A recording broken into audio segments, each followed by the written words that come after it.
রাজ্য বাজেটে 500 কোটি টাকা বরাদ্দের পর শুরু হয়েছে ঘাটাল মাস্টার প্ল্যানের 5টি সোলো হিলসের গেট তৈরির কাজ। আর একাধিক বিভিন্ন মহল থেকে অভিযোগ ওঠে ঘাটালের শিলাবতী ও দাসপুরে রূপনারায়ণ নদীর ওপর 5টি সোলো হিলস গেট তৈরির কাজ অত্যন্ত ধীর গতিতে চলছে।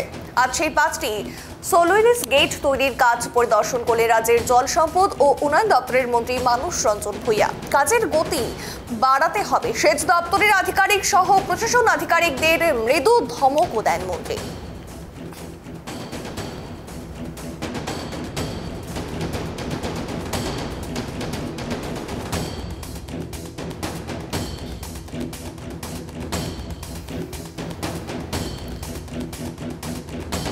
দিকে চোখ রাখছিলাম, রাজ্য বাজেটে 500 কোটি টাকা বরাদ্দের পর শুরু হয়েছে ঘাটাল মাস্টার প্ল্যানের 5টি সোলো হিলস গেট তৈরির কাজ।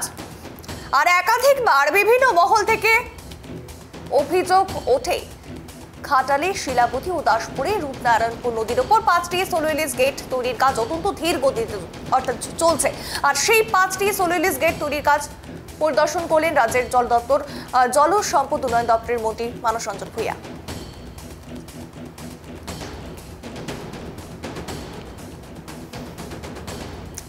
এ নিয়ে আরো বিস্তারিত কথা বলবো, সরাসরি টেলিফোন লাইনে রয়েছে প্রতিনিধি শুভ। আর কি জানা যাচ্ছে এই বিষয়ে? দেখো বহুল চর্চিত ঘাটাল মাস্টার প্ল্যান, এই ঘাটাল মাস্টার প্ল্যান দীর্ঘদিনের দাবি ছিল পশ্চিম মেদিনীপুর জেলার বাসিন্দাদের, এবং সেই দাবি মেনে দেবের অনুরোধে মুখ্যমন্ত্রী মমতা বন্দ্যোপাধ্যায় কেন্দ্রের সহযোগিতা ছাড়াই সম্প্রতি শুরু করেছে ঘাটাল মাস্টার প্ল্যানের কাজ। এই মাস্টার প্ল্যানের কাজের একটি বড় এবং গুরুত্বপূর্ণ অংশ হলো শিলাবতী এবং রূপনারায়ণ নদীর ওপর সোইলিস গেট বা রেগুলেটিং গেট তৈরি।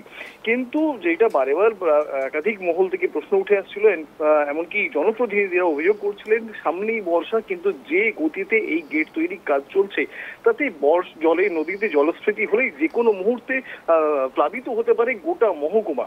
আর সেই অভিযোগ খতিয়ে দেখতে এবং এই গেটগুলি তৈরির কাজ খতিয়ে দেখতে গতকাল পৌঁছেছেন মন্ত্রী মানস রঞ্জন ভূঁইয়া, এবং তার সাথে থাকেন একাধিক প্রশাসনিক আধিকারিকরা, থাকেন জেলা শাসক, চিফ ইঞ্জিনিয়ার সহ আধিকারিকরা। তারা পরিদর্শন করেন 5টি গেট এবং যে সমস্ত ঠিকাদার সংস্থা বা নির্মাণকারী সংস্থা রয়েছে তাদেরকে একদম আলটিমেটাম দিয়ে বলেন যে বর্ষার আগে যে কোনো মূল্যে এই গেটগুলি তৈরি করে কমপ্লিট করতে হবে, না হলে আবার ভয়ঙ্কর ভাবে প্লাবিত হওয়ার আশঙ্কা থেকেই যাচ্ছে। এরপরেই তিনি একটি প্রশাসনিক বৈঠক করেন, সেখানেও তিনি একই বার্তা দিয়ে যান। অর্থাৎ ঘাটাল মাস্টার প্ল্যান নিয়ে দৃঢ় একটি পদক্ষেপ আগেও গ্রহণ করেছিল মমতা বন্দ্যোপাধ্যায়ের সরকার, এবং সেটা কতটা বাস্তবিক রূপ পেতে চলেছে দ্রুত তা গতকালের মন্ত্রীর পর্যবেক্ষণ এবং পরিদর্শন সেটা আরেকবার দেখিয়ে দিল। অভিনন্দন। একদমই শুভ। আরেকটি বিষয় জানতে চাইবো, সাধারণ মানুষ তাদের কি প্রতিক্রিয়া? তারা কি জমি দিতে কোনো রকম বাধা সৃষ্টি করছে বা তারা কি বলছে?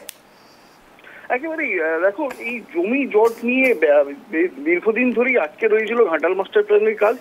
যারা জমি দাতা তাদের পরিষ্কার বক্তব্য ছিল যে তাদের যে অংশ এই মাস্টার প্ল্যানের কাজে সরকার অধিগ্রহণ করবে তারা কি মূল্য পাবে, বা তাদের জন্য কি অন্য কোনো প্যাকেজ চিন্তা ভাবনা করছে সরকার, এই নিয়ে একটি ধোঁয়াশা তৈরি হয়েছিল, যার ফলে দেখা গিয়েছিল একাধিক জায়গায় বিক্ষোভ, প্রশাসনিক বৈঠক একাধিকবার ভেস্তে গিয়েছে।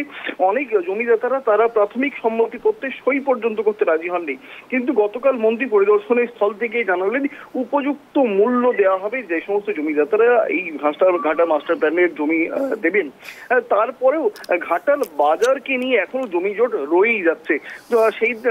সেই জমিজট নিয়ে দফায় দফায় বৈঠকও ইতিমধ্যেই হয়েছে, কিন্তু এখনো পর্যন্ত সুষ্ঠু সমাধান সূত্র বেরোয়নি।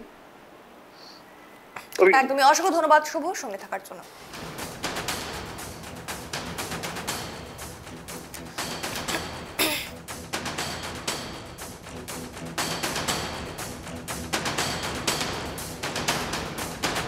আমরা প্রত্যেকটি কাজ নিখুঁতভাবে ধরে ধরে করছি। তার সঙ্গে একটা বড় কাজ হচ্ছে জমির পরিমাণ কতটা নেব, জমির দামটা কতটা হবে, it is in a final stage. জটিলতাটা কেটে গেছে পুরোপুরি, জমি জটিলতা কেটে গেছে।